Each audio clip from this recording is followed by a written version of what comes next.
आपण काय काय कारवाई घ्यायची केली पाहिजे सगळ्या बाबी आपण आता ड्रायव्हरचं सार्वजनिक सांगितलं की आता आपल्याकडे सोयाबीनचा पेरा बऱ्यापैकी पैसे फेरी करणार आहे. त्या अनुषंगानं थोडीशी महत्वाची जी काही या ठिकाणी सुद्धा या ठिकाणी बघितलं असेल नाही करणार आहे. तर हे बीज प्रक्रिया कशासाठी करायची तर हा एक महत्वाचा विषय तुम्हाला मी सांगतो. थोडंसं मी खूप मला जवळून सांगतो किंवा हे जर तुम्ही चित्र बघितले सगळ्यांनी थोडंसं पास करा आणि पास झाल्याच्यानंतर मला त्याच्यामध्ये सांगा त्याच्या जे काही आळ्या आहेत दाखवलेल्या तर ह्या आळ्यांचा प्रादुर्भाव हा पानांवर झालेला आहे की त्या पिकाच्या कांद्या आहेत किंवा त्याचं खोड आहे त्याच्या आतमध्ये झालेलं आहे. तुम्ही सांगा कशावर झालं खोडामध्ये झालं बरोबर आहे. तर लक्षात घ्या आपल्याकडं सद्यस्थितीत मागचे 2-4 वर्षी काही आम्ही करतोय पाहतोय तर आपल्याकडे जसं महात्मा फुले कृषी विद्यापीठाच्या राहुरी कृषी विद्यापीठाचे काही JDS 724 असेल 753 सारख्या जाती आल्याच्या नंतर 2-3 बाबी महत्वाचे जे आहेत ते आपल्याला निदर्शनास येतात किंवा आपल्या सोयाबीन मधल्या ज्या काही फवारण्या होत्या म्हणजे 2020च्या आधी किती फवारण्या होत होत्या सोयाबीनमध्ये आपल्या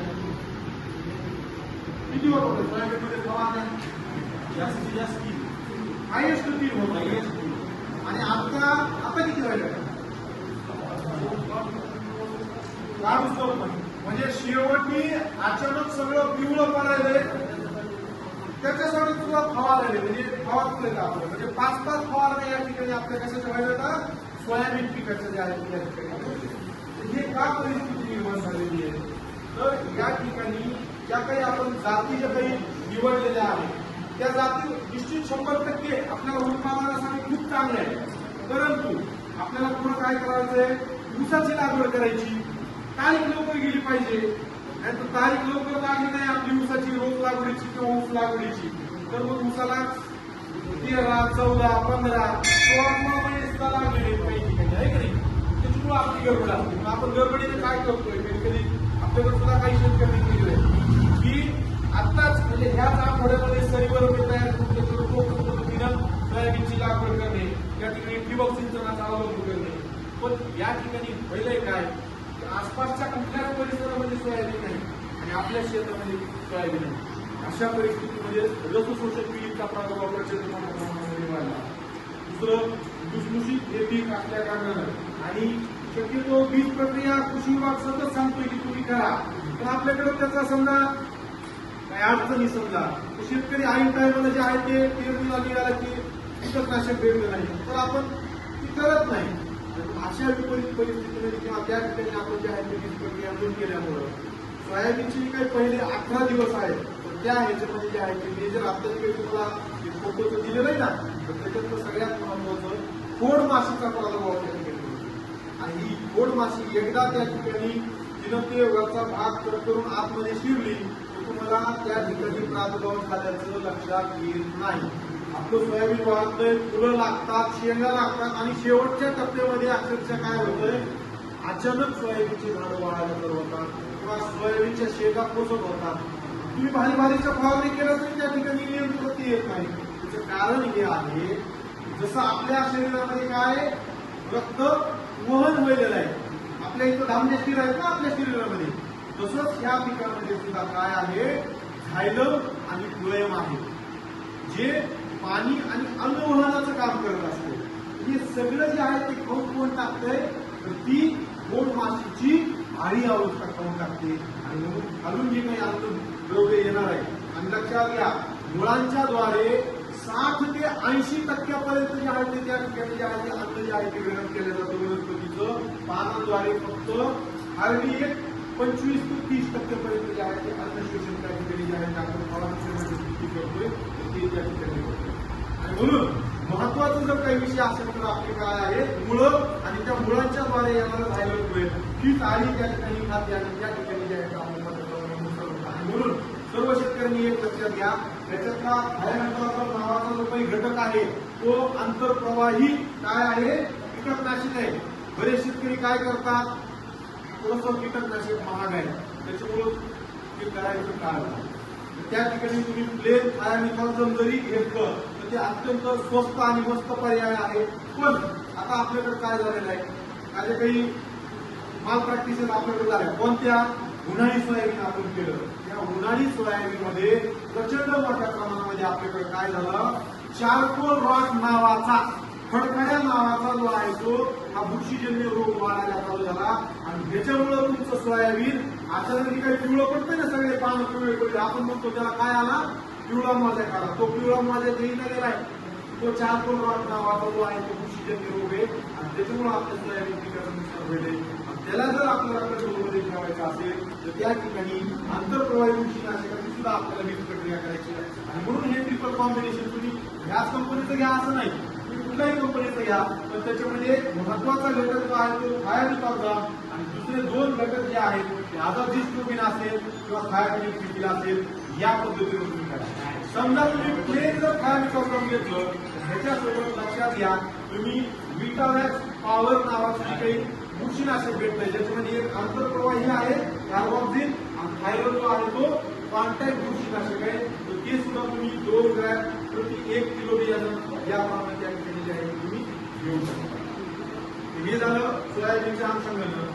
आता जसं काकडे साहेब म्हटले तसं मेजर इश्यू जे काही आपल्याकडे आम्ही जे काही सगळीकडे पाहतोय त्याच्यामध्ये तुम्हाला मी दाखवेल की आपल्या भागामध्ये आता आम्ही जवळपास 4-5 तालुक्यांची जी काही निरीक्षणं घेतली तर त्याच्यामध्ये मेजर प्रॉब्लेम आज मला निदर्शनास आला तो आहे भूमनी अळीचा. आणि भूमनी अळीमुळं काय नुकसान झालेलं आहे आपल्या आसपासच्या जे परळी आपले जो काही धारूर त्या सगळ्या आणि लातूर तालुक्यामध्ये काय नुकसान झालेलं आहे हे बघा बाबा. काय कशा पद्धतीने दिसाले हे तुम्हाला पूर्णपणे जेवून गेलं का नाही. तर हे अशा पद्धतीने जे आहे ते आपल्या भागामध्ये हे सगळे प्रॉब्लेम जे आहेत ते वाढलेले आणि ह्याचं मेजर जो काही प्रॉब्लेम जर काय असेल तर तुम्ही तुम्हाला आपल्याकडे आणखीनही काही फोटो आहेत ते अक्षरशः त्या ठिकाणी बघा. हे पूर्ण हा जो काही प्लॉट दिसायला ना हे तुमचं आपलं जे काय आता नवीन केंद्र कोविड सेंटर जे आहे ना लोकांनी तर त्याच्या बाजूचा हा प्लॉट आहे. सगळं सोयाबीन नष्ट त्या ठिकाणी झालेलं काहीच राहिलं नाही. आणखीन असंच एक परळी आणि त्या भागामध्ये सुद्धा हांगे तुमच्या ओळखीचे पण असं कोणाले इलेक्ट्रिकलचं काम करतात त्यांचा हा प्लॉट आहे. हे अशा पद्धतीची हुंडी, तुम्ही हुंडी म्हणता का हुंडी म्हणता, ही त्या शेतामध्ये ही हुंडी आहे. ही हुंडी तुमच्या उकडण्यामध्ये दृष्टीनं पाहिलंय तुम्ही.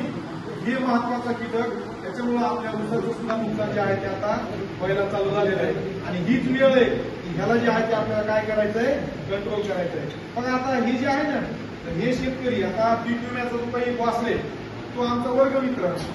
त्या ठिकाणी गेलो आम्ही हे सगळे शेतकरी अवघा ह्या शेतकरी इतकं नुकसान झाले बघा. आपल्याचा आत्मक वाढ गेला. हे गाव तुम्हाला खापरटोन नावाचं हे गाव आहे. खापरटोन आंबेजोगाई तालुका धर्मापुरी रस्त्याला हा वेळेला हा प्लॉट होता. अख्खाच्या अख्खा प्लॉट या शेतकऱ्याचा गेला. इथं विमा सुद्धा क्लेम करू शकत नाही का. या ठिकाणी आपण त्या शेतकऱ्यांना उपाययोजना जर केल्या असत्या तर त्या ठिकाणी त्यांचं पीक वाचलं असतं. त्याच्यामुळं स्पेसिफिक असं इंडिव्हिज्युअल विमा सुद्धा त्या ठिकाणी भेटत नाही. त्याच्यामुळे सर्वांनी एक काळजी घ्यायची की आपल्याला आपलं जर सोयाबीन असेल आपलं ऊस पीक जर वापरायचं असेल भूमीपासून आतापासून त्याची तयारी जी आहे तुम्हाला करायची. तर त्या ठिकाणी काय तयारी करायची इथं थोडस बघा. बघा आता हा टाइम पिरियड बघा. हे भूमीच्या मिलनाचा चालू झाला 2024 चे फोटो आहे. 7 वर्षाच्या मेणबत्तीचे तिथे फोटो आहे. जसा आज पाऊस पडला आंबेजोगाईला तसा इकडे पडला काय मला माहित नाही. इथून पुढे जसा पाऊस पडल म्हणजे आजपासून तुम्ही सगळ्यांनी तयारीला लागायचं. कशाच्या तर जेवढे तुमच्या ऊसाच्या क्षेत्राच्या आसपास कोणते झाड लक्षात घ्या. कडुलिंबाचं झाड, पुन्हा बाबलीचं झाड, बोरीचं झाड, चिंचेचं झाड आणि दुसरं शेवग्याच्या शेंगाचं झाड. हे सांगितलेले जे काही झाड आहेत ना या झाडांच्या खाली आपल्याला काय करायचंय अशा 3 काठ्या ज्या आहेत ते रोवायच्या. आणि त्या ठिकाणी काय करायचे आपल्याला या ठिकाणी बल्ब लावायचा. बघा या ठिकाणी हवामानी लावायचे किंवा हे कासले तुमचे आहेत ओळखीचे तुमच्या जवळपास शेतकरी हे कासले आहेत ओळखीचे. बघा ह्या कासले सुद्धा आदरणीय काकडे साहेबांच्या आणि आदरणीय पवार साहेबांच्या मार्गदर्शनाखाली हा सापळा तयार केलेला आहे. आणि हा प्रकाश सापळा त्यांच्या लिंबाच्या झाडाखाली लावून सगळे जे आहेत ते ह्या कशामध्ये पडलेले हे काय केलेलं आहे तुमची ताडपत्री जी असती ना त्या ताडपत्रीचं छोटंसं तळ केलंय त्याच्यामध्ये क्लोरोफाईल पाप टाकलंय आणि त्याच्यात भुंगेरे सगळे यूज पडले आणि गेलेले आहेत. आणखी क्लिअरिटी तुम्हाला पुढे येईल, आणखी काही गोष्टी दाखवतो. आता बघा हे पाहिजे इथं काय दिसलंय, हा जो आहे हा 7चा बल्ब लावलाय आणि इथं जर जवळून जर तुम्ही बघितलं तर किती किडी आहेत साधा काय परवडण्यासारखे ते हे काकडे साहेबांनी जवान वस्तीवर जे आहे ते इथंच आपल्या धानोऱ्याला जे आहे ते हा प्रयोग केलाय. हा गेल्या वर्षीचा केलेला प्रयोग एवढ्या मोठ्या प्रमाणामध्ये हे सगळे जे आहे ते उंगिरे तिथं सापडले.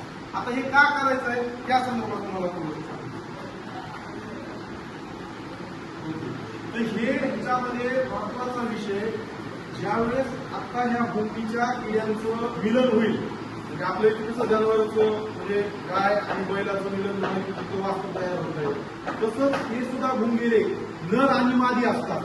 मग ह्या नराचं आणि मादीचं मिलन हीच वेळ आहे. त्यावेळेस 6:30च्या नंतर सायंकाळच्या सांगितलेल्या झाडावर हे आता पाऊस पडल्याच्या नंतर येतात आणि त्या ठिकाणी त्यांचं मिलन होत आहे. ते मिलन झालं की दुसऱ्या दिवशी सकाळी मादी आपल्या शेतामध्ये जाऊन एक मादी कमीत कमी 60 अंडी त्या ठिकाणी दिली. त्याच्यापेक्षा जास्त सुद्धा देऊ शकते, पण कमीत कमी 7 अंडी दिली. म्हणजे एका याची किती उत्पत्ती होईल, 60 आळ्याची उत्पत्ती होईल. आणि एकदा ही आळी तुमच्या सोयाबीनला काकडीला धरलं, लाईनीच्या लाईनी तुम्ही बघितलं याच्यामध्ये सगळ्या सोयाबीनच्या लाईनी डिस्टर्ब करतात. असंच आपले जुने जे काही तालुका कृषी अधिकारी वडकेलकर साहेब त्यांचा सुद्धा ऊसाचा प्लॉट, त्याचे व्हिडिओ मी टाकेन तुम्हाला व्हॉट्सअपला साहेबाला ग्रुपला देईल, तुम्ही बघा. प्रचंड मोठ्या प्रमाणामध्ये ऊसाचं त्या ठिकाणी नुकसान केलं आहे. का ती डोळ्याला न दिसणारी गेली आणि नियंत्रणात आपण आणू शकत नाही. मला सांगा, एखाद्या कीटकनाशकाची जर आळवणी करायची म्हणलं सगळ्या शेतामध्ये आर्थिकदृष्ट्या बरोबर करावं आपल्याला, आपल्याकडे तर ठिबक नाहीये, आळवणी तुम्ही कसं करणार? त्यावेळी इथून पुढे चांगली ऊस आली की सगळे पडझड झालेली असते आणि त्यावेळेस आपण ऊसामध्ये जाऊ शकत नाही. आणि म्हणून आतापासून तुम्हाला नियंत्रणाचे उपाययोजना काय सांगितल्याप्रमाणे प्रकाश सापळा लावा. एखाद्या शेतकरी म्हणेल आता आमच्या तिथं लाईटच नाही, अशा ठिकाणी आम्ही काय करायचं? अशा ठिकाणी जे आहे ते संबंधित शेतकऱ्यांनी एरंड सापळे तयार केले पाहिजे. एरंड सापळे माहिती आहेत का तुम्हाला?